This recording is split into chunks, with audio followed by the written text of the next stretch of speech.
day. What is your name? My name is Luis Olmedo. How old are you now? I am 72 years old.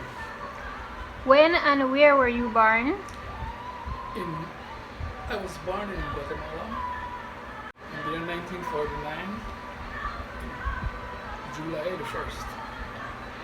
What are your mother and father's name? My mother's name is Teresa Olmedo. My father's name is Mario Olmedo. Describe what was your experience of Hurricane Hattie before, during, and after the storm. Before Hurricane Hattie, I was studying at school, Lynham Agricultural College. It was in the night between 7 o'clock and 8 p.m. when we received a sudden message that hurricane was going to strike that night. We went to Holy Angel School to pass the storm because our building was strong, but we didn't have any windows in the building, didn't have any windows, so we couldn't stay there. Father Kramer just told us to get some things ready so that we could go to Pomona because we were going to shelter at the school. Meanwhile, parents were coming to get their children from the school, and it was a hurried up affair. Everybody was rushing about and panicking and what's not. So we got into the truck and went to Pomona.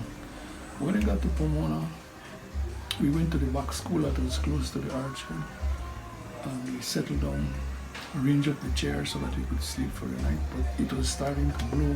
The wind started to pick up, and as they closed the windows and the doors and everything, we couldn't see anything outside, but we heard the wind blowing and a lot of noise and thing, and we wondered what was going on outside, but we couldn't see. It was dark.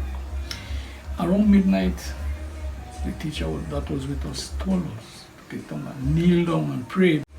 And we prayed and prayed and prayed and prayed and prayed. After that, we stopped praying and started to listen, just listen. The wind was howling outside, whistling. We heard noises of things breaking up, and it carried on like that. We couldn't sleep. Nobody wanted to sleep.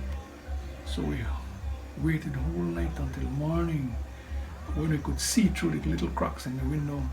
We saw trees falling down, grapefruit scattering about, and we just waited and waited, and it rained, and the rain didn't pour down, but it flew sideways.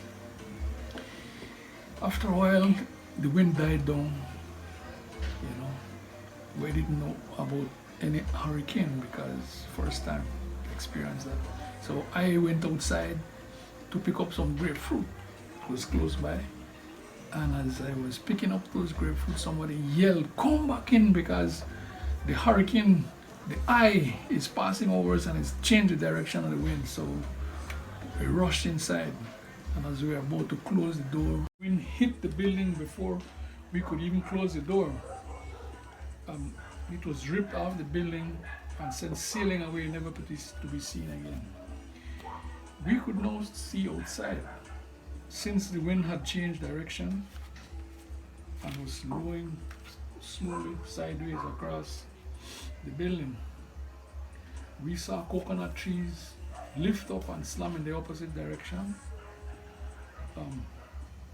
We saw zinc flying away like airplanes high in the sky.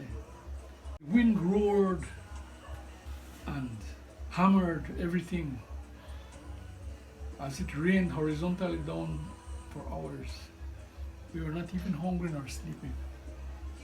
Late that evening, the storm quieted down, and we rested uneasily and waited until the following day. After the storm, we ventured outside.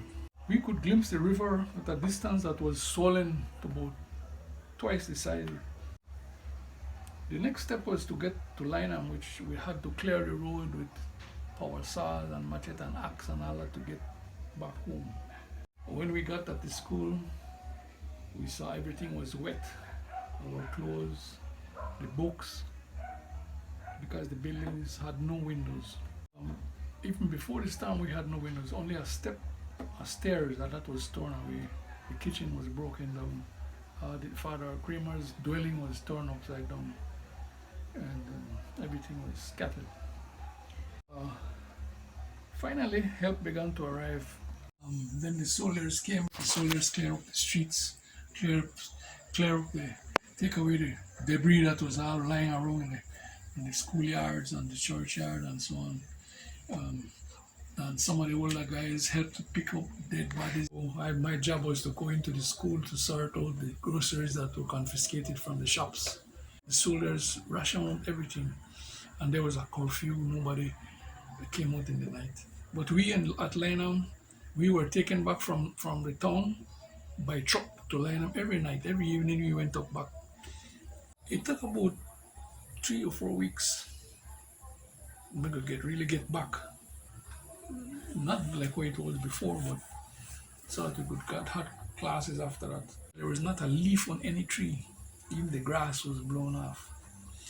And some of the wild animals came about very close. They were dazed.